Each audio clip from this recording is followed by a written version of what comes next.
Data cable है। हाँ data cable है मोबाइल के लिए,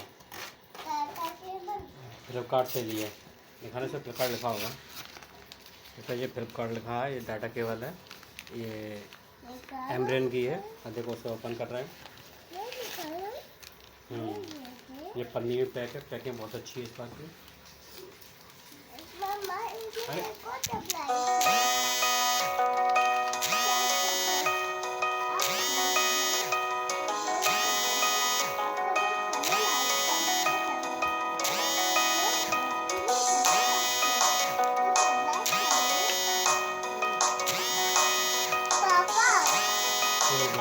बढ़िया वाली।